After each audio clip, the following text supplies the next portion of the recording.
It was said with arrogance. A boast meant to echo across the Pacific. 1,000,000 Americans could not take Tarawa in 100 years. The words belonged to Japanese Admiral Keiji Shibasaki, a man who believed his coral fortress, dug deep into the sands of a tiny atoll, was impregnable. He laughed at the thought of Americans storming his defenses. He could not imagine they would even dare. And yet, in just 76 hours, United States Marines would prove him wrong, at a terrible cost. The Battle of Tarawa was only 76 hours long, but in those 3 days of November 1943, the Pacific War changed forever. It was a clash of arrogance against resolve, of walls of steel against human will, and it would teach the world a brutal truth. The price of victory in the Pacific would be measured in blood. For the first time in history, the United States would attempt an amphibious assault against a heavily fortified Japanese position. No one truly knew if it was possible. Could the Marines storm an island bristling with bunkers, trenches, and machine gun nests, all while crossing reefs under fire? Or would Shibasaki's words prove prophetic? This is the story of Tarawa, the story of how young men crossed into hell, how arrogance met defiance, and how a battle that lasted barely 3 days would echo across the Pacific for the rest of the war. To understand Tarawa, we must step back into the vast canvas of the Pacific War. By late 1943, the United States had fought its way across the Solomon Islands, halting Japan's advance in the jungles of Guadalcanal. Now the strategy shifted. America turned to the Central Pacific, where a chain of tiny coral atolls stretched like stepping stones toward Japan itself. At the heart of this new campaign lay the Gilbert Islands, and among them, the atoll of Tarawa, just a speck of land in the endless ocean, barely 3 miles long, 1 mile wide. But its position was everything. Tarawa was the gateway to the Marshall Islands, and beyond them, the Marianas, islands that would bring Japan within range of American bombers.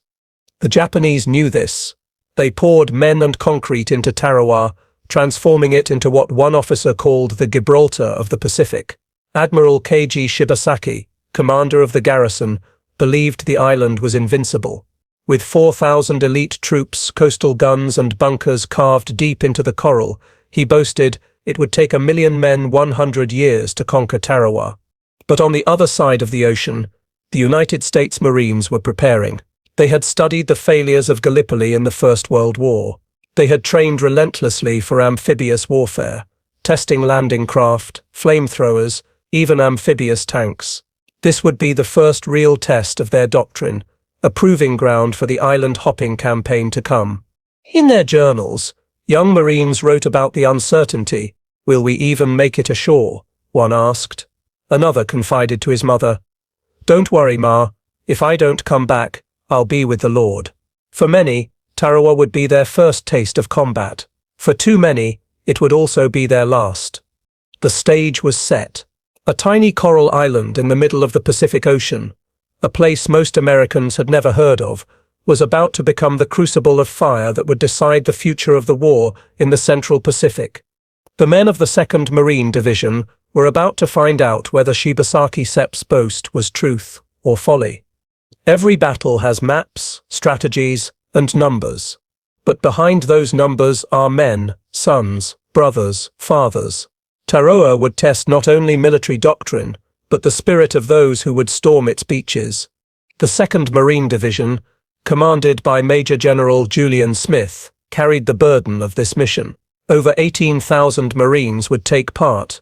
Many were veterans of Guadalcanal, hardened by jungle warfare, but thousands more were young recruits, fresh from training camps, men barely 20 years old, stepping into history's furnace.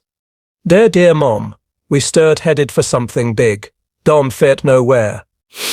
They say it but still be quick, maybe a couple days. Dom fit worry, I still be okay. That's Private First Class Richard T. Walsh, 2nd Marines. For the Japanese, the stakes were equally high. Admiral Shibasaki commanded nearly 4,800 defenders, elite special naval landing forces, construction troops, and Korean laborers pressed into service. These men had spent months carving bunkers from coral, digging trenches, and building a web of defenses meant to annihilate any landing force. They fought under a simple creed: hold Tarawa to the last man. Surrender was unthinkable. To die for the emperor was to achieve honor. For the Marines, the prayers were different. Chaplains moved among the men the night before the assault, offering communion, hearing confessions, reading psalms over the quiet decks. Many clutched Bibles, photos of sweethearts or lucky trinkets, small shields against the storm they were about to enter. Each man, American or Japanese, had his fears, his doubts, his hopes. But once the sun rose on November 20th, 1943, those hopes would crash against the reef of reality. For on the horizon lay Betio, the tiny island at Tarawa, a name soon to be written in blood. At dawn on November 20th, 1943, the Pacific trembled. Off the coast of Tarawa, one of the greatest naval bombardments in history began. Battleships, cruisers and destroyers of the US Navy unleashed a storm of fire onto Betio Island. The horizon glowed red as shells rained down, blasting palm trees into splinters, sending plumes of coral dust hundreds of feet into the air. For hours the island disappeared beneath smoke and flame. Marines watching from the decks of their transports cheered, convinced nothing could survive such fury. One wrote in his diary, "Betio is nothing but a smoking ruin. We'll just walk ashore." But beneath the smoke, inside concrete bunkers and buried pillboxes, Japanese defenders waited, alive, unbroken, and ready. Admiral Shibasaki had spent months preparing for this moment. His defenses were designed for one purpose: to stop an amphibious assault at the water's edge. Machine guns were sighted to sweep the beaches. Mortars and artillery covered every possible landing point. Trenches connected bunkers like veins beneath the coral. The Admiral's boast of invincibility rested not in pride alone, but in cold, ruthless preparation. Then came the order. Landing craft churned toward the island. Thousands of Marines, packed shoulder to shoulder, clutched their rifles, and prayed as the flat-bottomed Higgins boats slapped against the waves. Overhead, planes roared, strafing and bombing the shoreline. The men thought the way was clear. They did not know the reef was waiting. Just before the beaches, a coral reef rose like a hidden wall. At high tide, landing craft could pass over it. But on that morning, the tide was too low. Dozens of boats ran aground, stranded in the surf. Marines had no choice but to climb out, wading hundreds of yards toward the beach, through chest-deep water, under machine gun fire. This was Shibasaki's trap. The killing zone between reef and shore became a nightmare. Japanese guns opened up, mowing down men in the water. Marines sank beneath the waves, packs dragging them under. Others clutched at wounded comrades, pulling them forward even as bullets tore the sea around them. The battle for Tarawa had begun, and within minutes, it was clear, the cost would be unimaginable. The first waves of Marines staggered forward, soaked, exhausted, exposed. With no cover but the sea, they were cut down in droves. Some never made it past the reef. Others collapsed in the shallows, rifles slipping from lifeless hands. The lagoon turned crimson. A survivor later wrote, "We were ducks in a shooting gallery. I can still hear the snap of bullets hitting flesh all around me." Those who reached the beach found little shelter. The palm log seawall, blasted but not broken, became their only cover. Hundreds of Marines huddled behind it, pinned by crossfire. Machine guns raked the shoreline and mortars rained down relentlessly. Officers were killed before they could even organize their men. The carefully laid invasion plan dissolved into chaos. From their hidden bunkers, Japanese defenders poured out fire with mechanical precision. They had survived the bombardment, just as Shibasaki predicted. Now they unleashed the storm. Entire units were pinned, trapped, unable to advance. The Marines' amphibious tanks, those strange boxy Shermans with flotation screens, fared little better. Many sank in the lagoon, victims of reefs and artillery. Those that reached the beach were soon destroyed. By midday, the assault teetered on the edge of disaster. Casualties mounted in the thousands. Commanders aboard the ships offshore stared in disbelief at the unfolding carnage. Had Shibasaki been right? Had the Marines walked into an impossible death trap? Pinned, bleeding, and leaderless in many sectors, some Marines crawled into shell holes and simply waited for death. Others tried to swim back to the reef, only to be cut down in the water. Yet, amid the slaughter, fragments of determination remained. Men passed ammunition hand to hand. Corpsmen rushed into fire to drag the wounded. Small knots of Marines began inching forward, grenade by grenade, inch by inch. It was the breaking point. Tarawa was devouring the 2nd Marine Division, and as the sun burned over the coral sands, the outcome was uncertain. Would America sit's first great amphibious assault collapse here, in a lagoon of blood, or would the Marines somehow find the will to push through? As the first day bled into afternoon, Tarawa seemed on the edge of disaster. But war often turns not on grand strategies, but on the grit of individuals refusing to give up. At Tarawa, that grit began to show. Pinned at the seawall, Marine officers and sergeants began pulling men together. Leadership was often measured in steps, a lieutenant standing up under fire, pointing forward, rallying terrified men. Slowly, assault teams were organized, their mission to take out the bunkers one by one. The Japanese bunkers were formidable, steel and timber, layered with sand and coral, nearly impervious to rifle fire. But Marines had new weapons.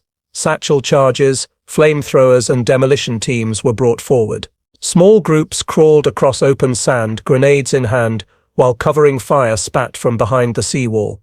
Bunkers went up in fire.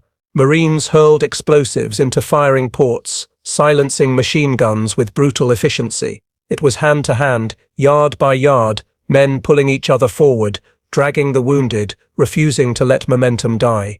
A corporal later wrote, "The only way was forward. You didn't think, you just moved." Meanwhile, Admiral Shibasaki's boast of invincibility was unraveling. Though his men fought with fanatic resolve, his own ability to command faltered. By nightfall, his communications were shattered. Accounts suggest he moved to rally his troops, and was killed by American shellfire on the very first day. The garrison's backbone, its commander, was gone. As night fell, Marines dug in on the beach. They had paid a staggering price, thousands dead and wounded, but they were still there. Tarawa had not swallowed them, and in the darkness, reinforcements waded ashore, more men braving the killing lagoon to join their battered brothers. The tide of battle had not yet turned, but the Marines had shown one truth: they would not be driven back into the sea. Shibasaki Sep's fortress had cracked, and by dawn the Americans would begin to press deeper into the island, determined to finish what they had begun. The dawn of November 21st revealed a shattered landscape. Betio Island smoldered, trees blasted to stumps, coral churned to rubble, the air thick with the stench of smoke and death. But amid the wreckage, the Marines prepared to finish what they had begun. The first day had been survival. The second would be conquest. General Julian Smith and his officers adjusted their plan. Instead of massed waves, they would fight bunker by bunker, trench by trench. It would be slow, it would be bloody, but it would work. Engineers armed with explosives and flamethrowers became the spearhead, supported by riflemen and what few amphibious tanks had survived the landing. The Japanese fought with suicidal resolve. Machine gunners fired until flames engulfed their positions. Snipers clung to palm stumps, picking off Marines before being cut down. But systematically, methodically, the Marines advanced. Every few yards, another bunker silenced, another trench cleared. Men who had nearly drowned the day before now became hunters in the ruins of Betio. Coordination improved. Naval guns adjusted their fire to smash remaining strongpoints.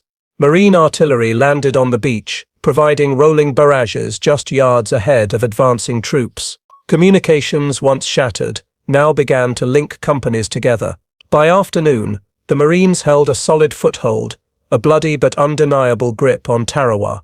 Toddy fought like madmen, every inch a struggle. The air was fire, the ground was blood, but we kept moving. Sergeant Frank Cox, 2nd Marines. For the Japanese defenders, the second day brought despair. Their commander was dead, their communications severed. Still, they refused to surrender. Some counterattacked at night, charging with bayonets into Marine positions, screaming banzai. Others chose seppuku, dying in bunkers rather than face capture. To the last man, they obeyed the code of no retreat. By nightfall of the second day, the Americans held nearly half the island. The reef that had claimed so many lives was now behind them.